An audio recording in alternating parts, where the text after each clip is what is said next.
when a week ago today, Mr. Speaker, I asked the House to fix this afternoon as the occasion for a statement, I feared it would be my hard lot to announce the greatest military disaster in our long history. I thought, and some good judges agreed with me, that perhaps 20 or 30,000 men might be re-embarked. But it certainly seemed that the whole of the French First Army and the whole of the British Expeditionary Force north of the Amiens-Abbeville gap would be broken up in the open field, or else would have to capitulate for lack of food and ammunition. These were the hard and heavy tidings for which I called upon the House and the nation to prepare themselves a week ago. The whole root and core and brain of the British Army, on which and around which we were to build and are to build, the great British armies in the later years of the war seemed about to perish upon the field or be led into an ignominious and starving captivity. The enemy attacked us on all sides with great strength and fierceness, and their main power, the power of their far more numerous air force, was thrown into the battle or else concentrated upon Dunkirk and the beaches. Pressing in upon the narrow exit, both from the east and from the west, the enemy began to fire with cannon upon the beaches by which alone the shipping could approach or depart. They sowed magnetic mines in the channels and seas. They sent repeated waves of hostile aircraft, sometimes more than 100 strong in one formation, to cast their bombs upon the single pier that remained, and upon the sand dunes on which the troops had their only shelter. Their U-boats, one of which was sunk, and their motor launches took the toll of the vast traffic which now began. For 4 or 5 days an intense struggle reigned. All their armored divisions, or what was left of them, together with great masses of infantry and artillery, hurled themselves in vain upon the ever-narrowing, ever-contracting appendix within which the British and French armies fought. Meanwhile, the Royal Navy, with the willing help of countless merchant seamen, strained every nerve to embark the British and Allied troops. 220 light warships and 650 other vessels were engaged. They had to operate upon the difficult coast, often in adverse weather, under an almost ceaseless hail of bombs and an increasing concentration of artillery fire. Nor were the seas, as I have said, themselves free from mines and torpedoes. It was in conditions such as these that our men carried on with little or no rest, for days and nights on end, making trip after trip across the dangerous waters, bringing with them always men whom they had rescued. The numbers they have brought back are the measure of their devotion and their courage. The hospital ships which brought off many thousands of British and French wounded, being so plainly marked, were a special target for Nazi bombs, but the men and women on board them never faltered in their duty.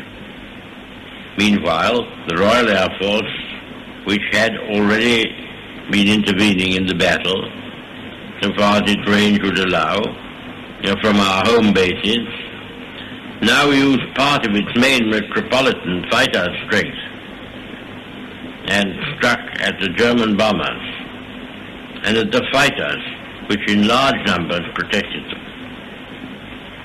This struggle was protracted and fierce. Suddenly the scene is cleared.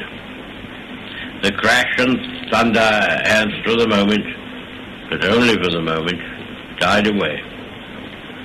A miracle of deliverance achieved by valor, by by perseverance, by perfect discipline, by faultless service, by resource, by skill, by unconquerable fidelity, is manifest to us all. The enemy was hurled back by the retreating British troops.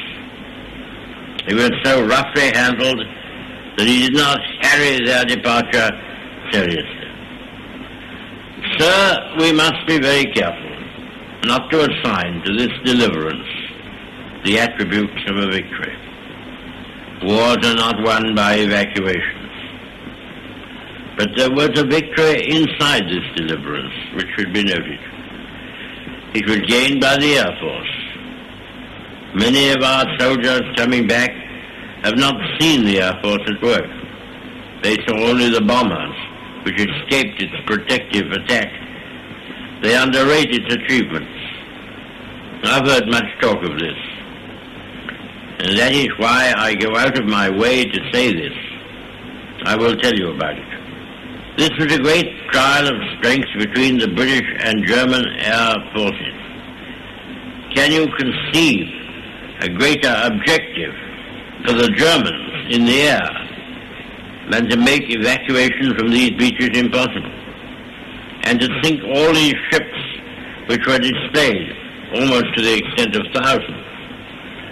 Could there have been an objective of greater military importance and significance? For the whole purpose of the war was this. They tried hard, and they were beaten back. They were frustrated in their task. We got the army away, and they have paid fourfold for any losses which they have inflicted.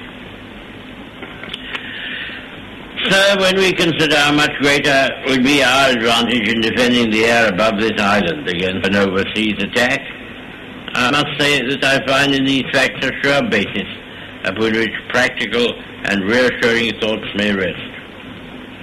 I will pay my tribute to these young airmen. The great French army was very largely, for the time being, cast back and disturbed by the onrush of a few thousands of armored vehicles. May it not also be that the cause of civilization itself will be defended by the skill and devotion of a few thousand airmen?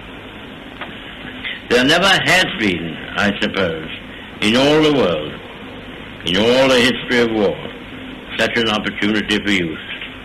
The Knights of the Round Table, the Crusaders, all fall back into the past, not only distant, but prosaic. These young men going forth every morn to guard their native land and all that we stand for, holding in their hands these instruments of colossal and shattering power, of whom it may be said that every morn brought forth a noble chance, and every chance brought forth a noble night, deserve our gratitude, yes, to all the brave men, in so many ways and on so many occasions, are ready and continue ready to give life and all for their native land.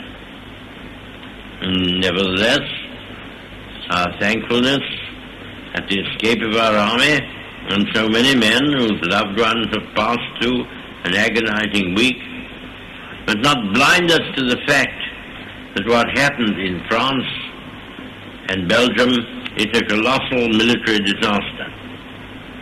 The French army has been weakened, the Belgian army has been lost, a large part of those fortified lines upon which so much faith had been reposed is gone.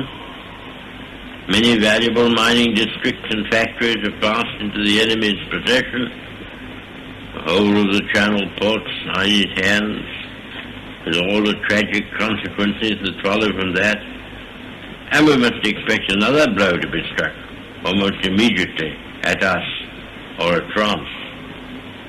We are told, sir, that Herr Hitler has a plan for invading the British Isles.